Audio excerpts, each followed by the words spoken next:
उत्तर प्रदेश में आगामी विधानसभा चुनाव का आगाज़ हो चुका है, जिसके चलते सभी राजनीतिक दलों ने अपनी रणभेरी फूंक दी है।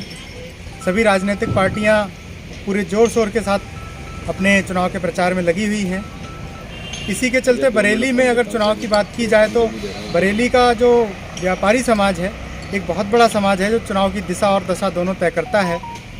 तो व्यापारियों की क्या राय है आगामी विधानसभा चुनाव को लेकर, इसको जानने के लिए हम आज उत्तर प्रदेश उद्योग व्यापार मंडल के प्रदेश महामंत्री राजेंद्र गुप्ता जी के साथ हैं और उनसे जानेंगे कि उनकी क्या राय है आगे के चुनाव को लेकर। व्यापारी समाज क्या चाहता है, किस तरह का विकास चाहता है बरेली में। तो आइए उनसे बात करते हैं, क्या है उनकी राय। नमस्कार गुप्ता जी, E9 न्यूज़ में आपका स्वागत है। Thank you. व्यापारी समाज बहुत बड़ा समाज है और सभी राजनीतिक पार्टियों का पहला नज़रिया रहता है कि पहले व्यापारी को ठीक किया जाए। तो व्यापारी समाज इस बार क्या चाहता है, क्योंकि सभी राजनीतिक पार्टियां जो भी हैं व्यापारी समाज को अलग अलग तरह का प्रलोभन दे रही हैं इस बार, तो व्यापारियों का क्या रुख होगा? देखिए, व्यापारी समाज ना तो किसी के प्रलोभन में आने वाला है, ना किसी के बहकावे में आने वाला है। ये बात बिल्कुल सही है कि उत्तर प्रदेश के इस महासंग्राम में 2022 का जो महासंग्राम होगा चुनावी, उस महासंग्राम में व्यापारियों की बहुत महत्वपूर्ण भूमिका रहने वाली है। उत्तर प्रदेश उद्योग व्यापार मंडल का ये मानना है कि हमारे पूरे उत्तर प्रदेश में 2.5 करोड़ व्यापारी हैं और एक व्यापारी जो अपनी दुकान खोलता है वो अपनी दुकान में अकेला बैठकर कम से कम रोज़ 50 लोगों को प्रभावित कर सकता है। इतनी उसके यहाँ आवागमन रहती है और जो बात वो उन लोगों को समझाएगा वो उनकी समझ में भी आती है। अर्थात कि व्यापार मंडल का व्यापारियों का बहुत महत्वपूर्ण योगदान और रोल इस चुनाव में रहने वाला है। अब रही बात कि व्यापार मंडल क्या चाहता है, व्यापारी क्या चाहते हैं, देखिए बड़ी सीधी सी बात।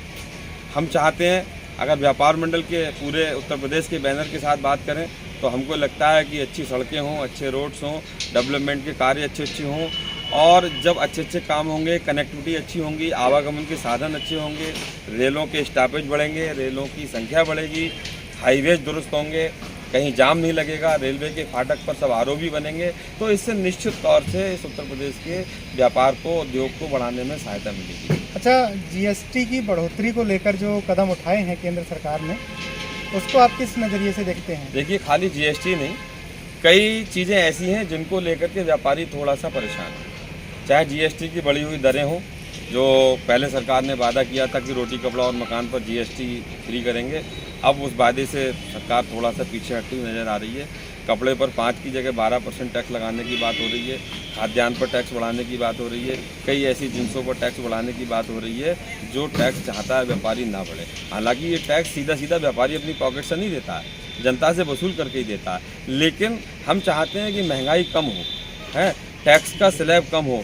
जितने टैक्स के स्लैब हुए जीरो से 5, 5 से 12, 12 से 18, 18 से 26, ये सारे टैक्स स्लैबों को घटा करके सरकार को ये सुझाव है कि 2 टैक्स स्लैब रखे, 0 से 5 और 5 से 10। इससे महंगाई भी रुकेगी, उत्पीड़न भी रुकेगा और जो इन्फोर्समेंट है GST विभाग का ये भी कम होगा, क्योंकि इन्फोर्समेंट बढ़ गया है, व्यापारियों का उत्पीड़न बढ़ गया है। इसके साथ साथ कई ऐसी योजनाएं, जैसे सरकार ने ये कहा था एक राष्ट्र एक कर, जब GST लाने की बात थी तो ये कहा था कि एक राष्ट्र एक कर, एक बाज़ार, भारत पूरा एक बाज़ार होगा। अब पूरे भारत में देख लीजिए, अलग अलग मंडी समितियां लागू कर दी हैं। कुछ प्रदेशों में मंडी समिति नहीं है, कुछ प्रदेशों में 2.5% है, कुछ में 3% है, हमारे यहाँ 2.5 थी, अब 1.5% है। और अभी जो 3 कृषि कानून वापस हुए, इसके बाद जो मंडी के बाहर का कारोबार था उस पर फिर से मंडी टैक्स लगा दिया। इसको लेकर के व्यापारी आंदोलन कर रहे हैं। तो ये जो छोटी छोटी चीज़ें हैं, इन पर भी सरकार को ध्यान देना होगा, कहीं ऐसा ना हो कि गवर्नमेंट से चूक हो जाए और व्यापारी वास्तव में ना रहे। अच्छा, जो व्यापारी समाज है वो आगामी चुनाव में राजनीतिक दलों से किस मुद्दे की अपेक्षा रखता है? देखिए, सबसे पहला मुद्दा जो हमारा है वो तो ये है कि हम व्यापारियों की सुरक्षा सुनिश्चित हो। हमको प्राथमिकता के आधार पर शस्त्र लाइसेंस मिले, हमारी जो टैक्स की नीतियां हैं वो सरल हों, इंस्पेक्टर राज से हमको छुटकारा मिले, सिंगल विंडो की जो बात हो रही है वास्तविक रूप से उसका क्रियान्वयन हो, उद्योगों को लगाने के मामले में जितनी NOC जारी करानी पड़ती हैं ये सब उत्पीड़नात्मक चीज़ें हैं, इनको कम होना चाहिए। अगर कोई व्यक्ति संकल्प लेता है एक इंडस्ट्री को लगाने का, तो ये वहाँ के कलेक्टर की, वहाँ के प्रशासन की जिम्मेवारी बनती है कि उस संकल्प को 1 महीने के अंदर पूरा कराए।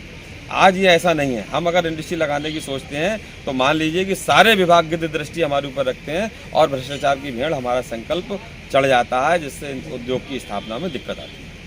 अच्छा, आप एक उद्योग व्यापार मंडल के जिम्मेदार नेता हैं। आपको इस बार की सरकार में किस तरह के और अच्छे विकास की अपेक्षा है?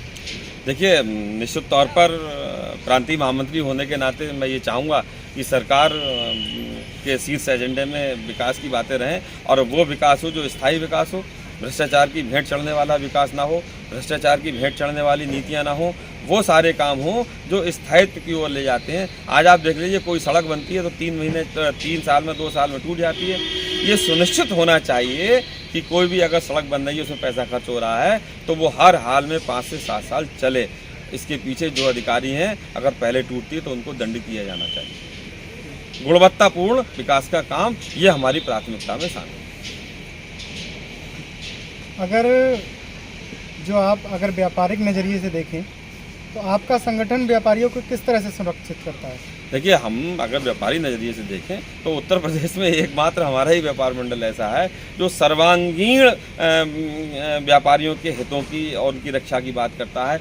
आज हमारे पास जितने भी प्रकार के ट्रेड हैं, सब हमसे जुड़े हुए हैं, सबका हम प्रतिनिधित्व करते हैं। अगर हम उत्तर प्रदेश के साथ साथ बरेली की बात करें, पूरे उत्तर प्रदेश में 5000 इकाइयाँ हमसे संबद्ध हैं। अगर हम बरेली की बात करें तो 135 इकाइयाँ, अर्थात टमाटर से लेकर सोना तक, जूते से लेकर के कपड़ा तक, हर प्रकार की इकाई हमसे संबद्ध है और वो हमारी और आशा भरी निगाहों से देखती है कि भाई हमारा व्यापार मंडल जो है हमारे हितों की कैसे संरक्षण करता है, हमारे हितों को कैसे उठाता है और हमारे लिए कैसे लाभान्कारी नीतियों का निर्धारण कराता है। और इस जिम्मेवारी को हम लोग बखूबी समझते भी हैं और समय समय पर आवश्यकता पड़ने पर हम सरकार के सामने, माननीय मुख्यमंत्री जी के सामने, प्रशासन के सामने, जनप्रतिनिधियों के सामने अपनी मांग को बड़ी दृढ़तापूर्वक रखते भी हैं और उनको मनवाते हैं। बहुत धन्यवाद गुप्ता जी आपका। तो आपने देखा कि उत्तर प्रदेश उद्योग व्यापार मंडल के प्रदेश महामंत्री गुप्ता जी ने कहा कि पहली तो ये है कि वो आप व्यापारियों की सुरक्षा चाहते हैं और गुणवत्तापूर्ण विकास चाहते हैं। ये जो विकास हो रहा है कि सड़कें बनी और बहुत जल्दी टूट जाती हैं, तमाम तरह अलग अलग जगहों पर केवल दिखावे के लिए जो है धरातल पर बहुत कम दिखाई देता है, जो केवल सूचियों में है, ऐसा विकास वो नहीं चाहते।